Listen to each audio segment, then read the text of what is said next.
It was a crisp winter morning, the kind where the air feels sharp in your lungs and the world seems to hold its breath under a blanket of fresh snow. The neighborhood was quiet, the kind of quiet that makes you feel like you're the only person awake for miles. But that peace was about to be shattered in the most unexpected way. This is the story of a man, his daughter, and a snowman. A simple, innocent moment that turned into something much bigger. It's a story about assumptions, consequences, and the kind of twist that leaves you speechless. And it all started with a phone call. A call to 911. Meet Marcus, a devoted father who had promised his 7-year-old daughter Lily that they'd build the biggest, most magical snowman the neighborhood had ever seen. For Marcus, it wasn't just about the snowman. It was about creating a memory, one of those perfect childhood moments Lily would look back on and smile. They'd been out there for nearly an hour, laughing, rolling snowballs, and carefully stacking them into a towering figure. Lily had even brought out a scarf and a carrot for the snowman's face. Her little hands red from the cold, but her smile brighter than the winter sun. It was a picture-perfect scene, until it wasn't. Enter Karen. Now, Karen wasn't a bad person, at least not in her own mind.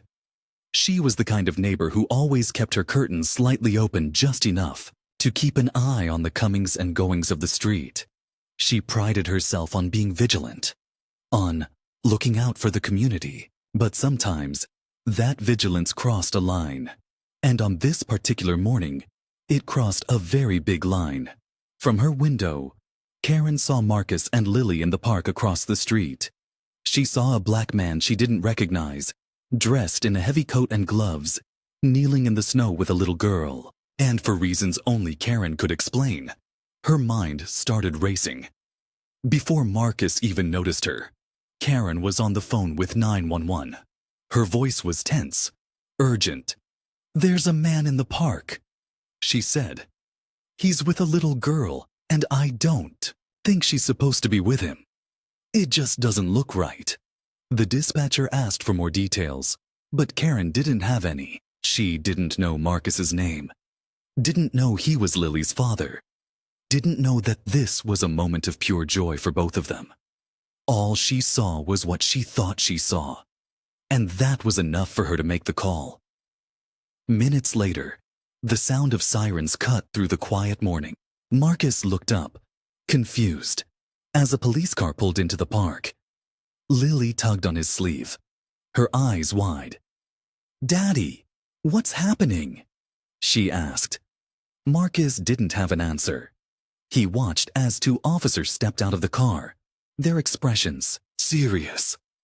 One of them approached him, hand resting on his belt, while the other stayed back, scanning the scene. Marcus's heart sank. He knew this routine. He'd seen it before, heard the stories, lived through the microaggressions. But this time, it was different. This time, his daughter was there. The officer asked Marcus for ID, asked him what he was doing in the park, asked him if the little girl was his. Marcus answered calmly, though his hands trembled as he reached for his wallet. He explained that Lily was his daughter, that they were just building a snowman, that they weren't doing anything wrong. But the officer's tone was skeptical, and Marcus could feel the weight of the moment pressing down on him.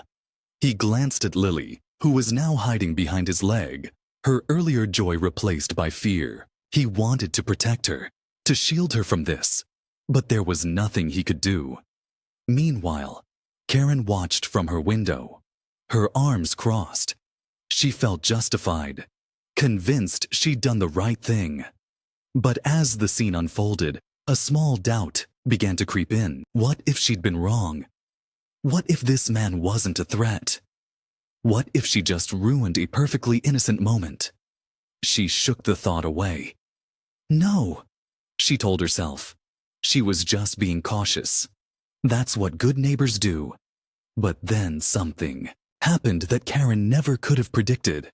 As Marcus handed over his ID, the officer's demeanor suddenly changed. He looked at the card, then back at Marcus, his eyes widening in recognition. "Wait a minute," the officer said, his voice dropping, You're that Marcus? Marcus nodded, his expression unreadable. The officer took a step back, his hand falling away from his belt. He muttered something to his partner, who quickly radioed back to the station. Karen, still watching from her window, felt a knot form in her stomach. Something was off. Something was very, very off. Before anyone could explain, another car pulled into the park. This one wasn't a police car. It was sleek, black, and expensive looking. The door opened, and a man in a suit stepped out, his face grim. He walked straight over to Marcus, ignoring the officers completely. "Mr. Thompson," the man said, his voice low but urgent. "We need to talk. Now." Marcus sighed, running a hand over his face. He looked down at Lily, who was still clinging to his leg, her eyes filled with confusion and fear. "It's okay, sweetheart," he said softly.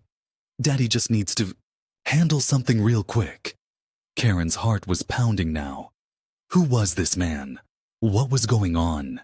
She leaned closer to the window, her breath fogging up the glass. She couldn't hear what was being said, but she could see the tension in Marcus's shoulders, the way the officers suddenly seemed unsure of themselves. And then, just as quickly as it had started, the scene shifted again. The man in the suit handed Marcus a folder, and Marcus opened it, his eyes scanning the contents. His expression changed. First shock, then anger, then something else. Something Karen couldn't quite place.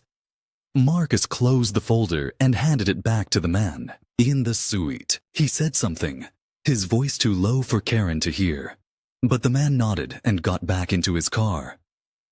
The officers, looking visibly uncomfortable, apologized to Marcus and left without another word.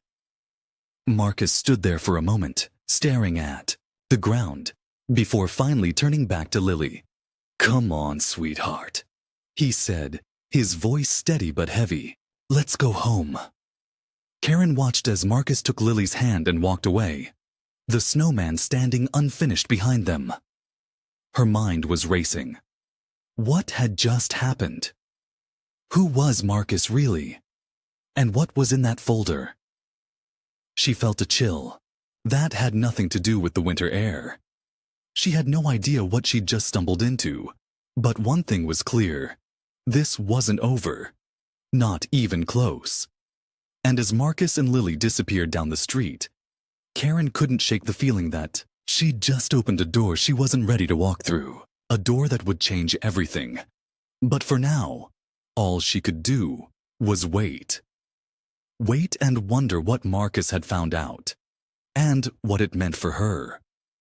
As Marcus and Lily walked home, the weight of what had just happened hung heavy in the air. Lily, still clutching her father's hand, looked up at him with wide, questioning eyes.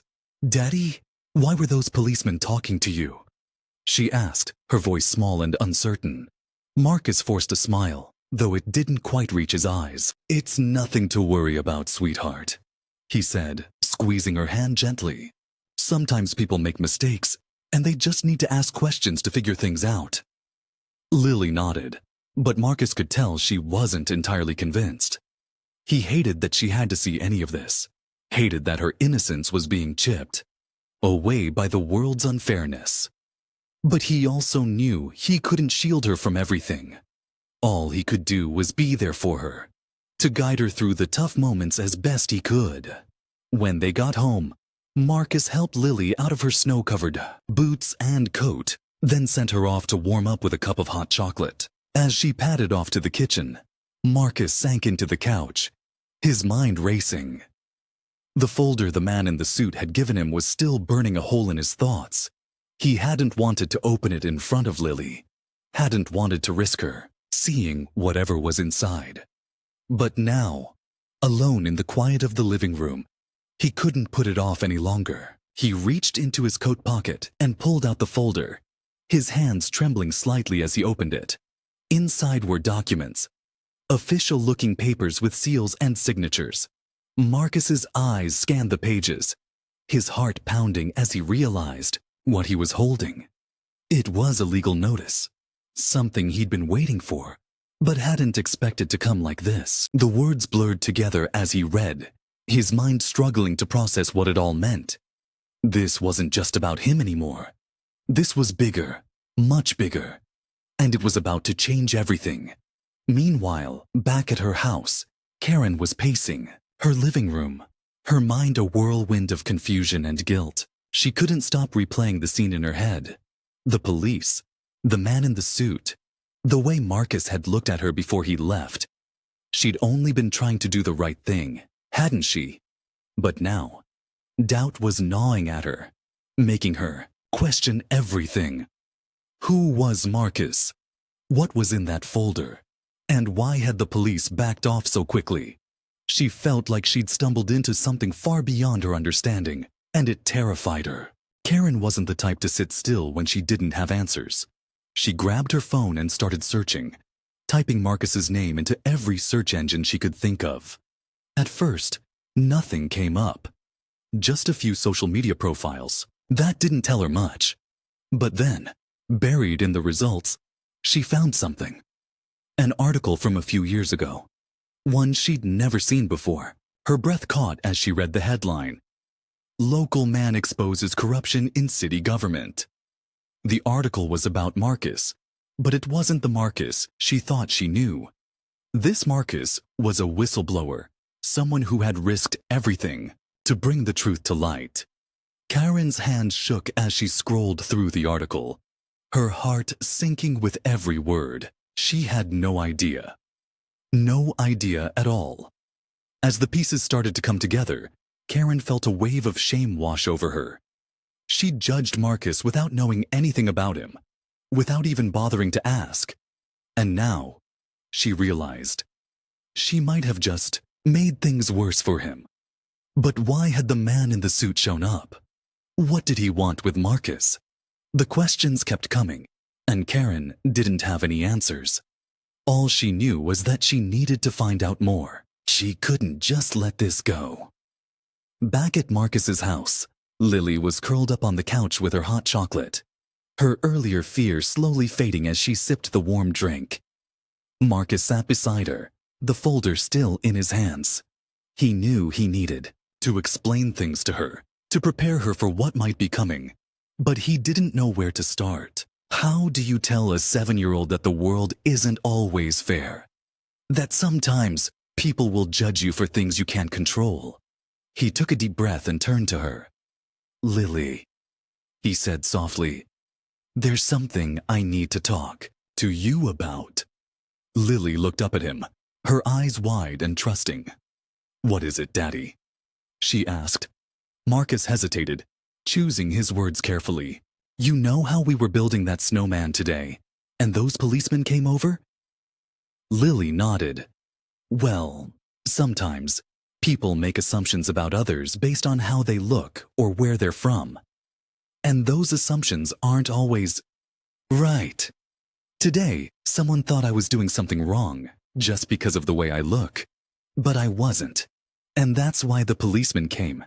Lily frowned, her little brow furrowing as she tried to understand. But that's not fair, she said finally. Marcus smiled sadly. No, it's not. But sometimes life isn't fair. What's important is how we handle it. We have to stay strong and keep doing the right thing, even when others don't understand. Lily nodded slowly.